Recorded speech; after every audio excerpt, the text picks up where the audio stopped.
Welcome to the Coach's Corner. Today we're taking a look at Stage 4, Topic 9, the 100K Mindset Shift from Problem Solver to Possibility Architect. The leap isn't about doing more, it's about thinking wider. The Revenue Mindset Evolution. Every stage asks you to think differently. At first, you solve pain. Clients have a problem, you fix it, they thank you. That works early. Then you start building a repeatable way to deliver. But at 100K, the shift changes again. Now your role is not just about fixing pain, it's about helping clients see what success makes possible next. That's the move from problem solver to possibility architect. Let's take a look at this a little bit closer. 0 to 50K, problem solver, solving pain. Clients call when something hurts, you fix it, they thank you, the project ends. In those situations, you can be useful, but replaceable. At 50 to 100K, there's a value systematizer. Start building process. You stop reacting to fires and start building systems that prevent them from happening again. That's where that shift starts to really take place, and you become more valuable and more stable. Once you get to 100K plus, that's where the possibility architect opportunity kicks in. It's expanding vision. You help clients see what success makes possible next, and you become the person who shows what's next. That makes you indispensable, and it helps you get retained.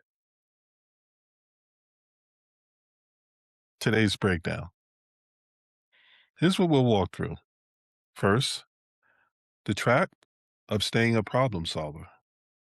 Then, why that creates a ceiling. From there, we'll move on to what the possibility architect mindset looks like. And we'll also cover the question, what does this make possible?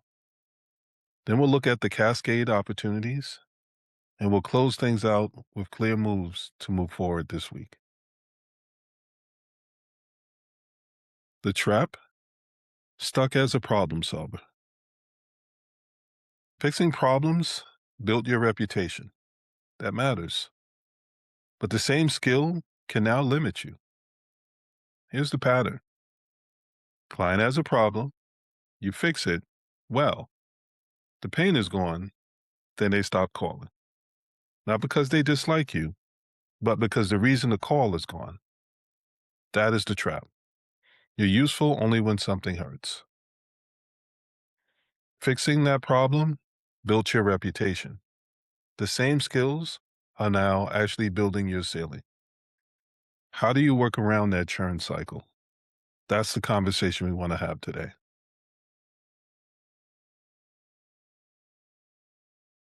The ceiling of problem solving. Problem solvers get thanked. Possibility architects get retained. Possibility architects actually get kept around. It's hard to be able to sell something once. Once you win that client, the opportunity as a small business owner to be able to have longevity is really based on how many clients retain you. It's about recurring revenue. It's about referrals. It's about being more than someone that fixes a problem once and being a trusted partner. That's the difference. A problem solver is tied to what's broken. When the problem ends, the role fades. A possibility architect helps clients see what comes next.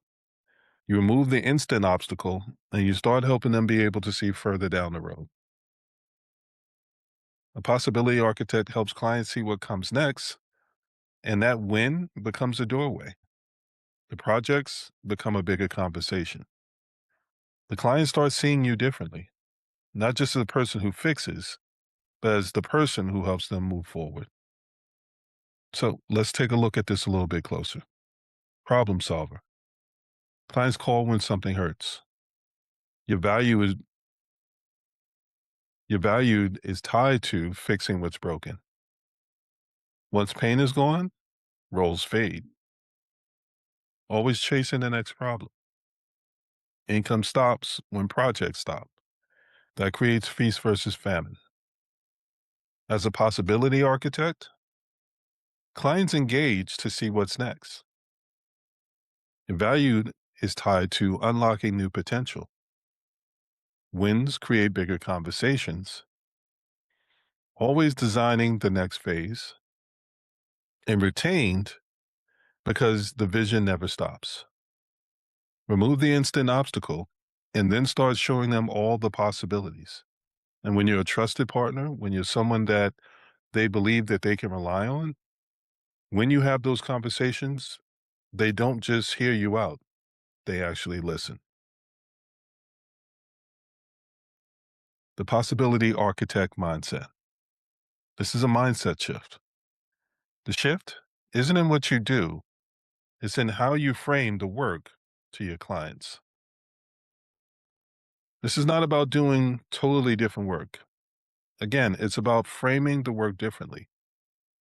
A vendor delivers outputs, an advisor gives useful insight, a partner helps shape the plan. That shift starts with better questions. Instead of asking, how do we fix this? You start asking things like, what does this make possible? Instead of asking, what problem do they have? You start asking questions like, what opportunity can I help them see? That is the mindset shift. As a vendor delivers outputs. They get paid per project and they get replaced when the need ends. An advisor delivers insights. They're consulted for decisions, called back when strategy shifts. That's the next phase. When you hit the level of being a partner delivers visions built into the plan, brought in before the problem exists. A vendor sees two reactionary solutions, problems that have presented themselves. A partner sees two preventative measures. You're not just looking at what's already happened, they're helping to avoid the things that could come up along the way. The mindset shift is from how do we fix this to what makes this possible? It's from what problems do they have to what opportunities can I help them see? It goes from my value is in the solution to my value is in the vision I help create. Cascade opportunities. One win opens multiple doors if you're looking for them. A client win may unlock a new budget. It may create new confidence. It may show where they can stretch next. It may affect other people on their team. That is the cascade. The first win is not just a result, it creates motion. Your job is to notice that motion, then help the client see where it can go. So, again, let's take a look at the client win. What's newly possible? Their success unlocks budget, appetite, and access they didn't have before. What confidence gets unlocked? They proved something to themselves. That belief shifts. Then they start thinking about what they'll try next, where they can stretch next. That natural next challenge, what door just opened that wasn't visible before? Again, when you remove the obstacles of someone that's a small business owner and they're focused on solving the immediate problem, then you can remove that problem and then start helping them see further down the road. That's something that allows you to be not just someone that is a problem solver, it's someone that allows them to be a strategic partner, someone that they seek out for insight. So, who else is affected? There's a ripple effect that reveals new relationships, team opportunities, and partnerships. The goal isn't just to be able to win something for yourself, it's how you open things up for everyone that's involved. When we talk about new relationships, it could be opening their business up to be able to partner with new vendors.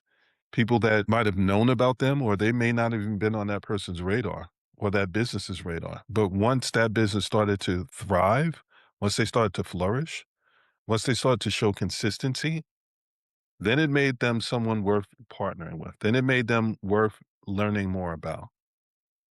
Team opportunities. It's not just about being able to figure things out yourself. It's okay, well, now I need to start hiring. How do I not only hire right, but how do I build teams that allow them to be able to thrive and strive for themselves? Once you bring people in, it's no longer just about you.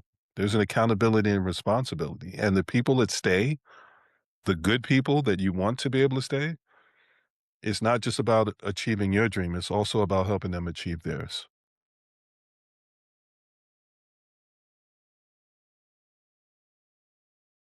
So, summary, the 100K mindset shift in plain terms. Here's the simple truth: the 100K ceiling is not always a demand problem. People already want what you offer. The ceiling is often how you frame your value. Problem solvers can be replaced. Possibility architects get kept close. Every win is a door, and the questions change everything. What does this make possible? Start there. Let's unpack that a little bit more. Four things I want you to consider and think about. One, the 100K ceiling isn't a market problem. The market already proved it wants what you offer. The ceiling is structural. It's in how you deliver and position your value. If you're working with someone and they only think of you when something goes wrong, that's not the ideal. That's coming in when things are stressful and people have high anxiety, and it's you putting on your cape and stepping in to try to be the hero.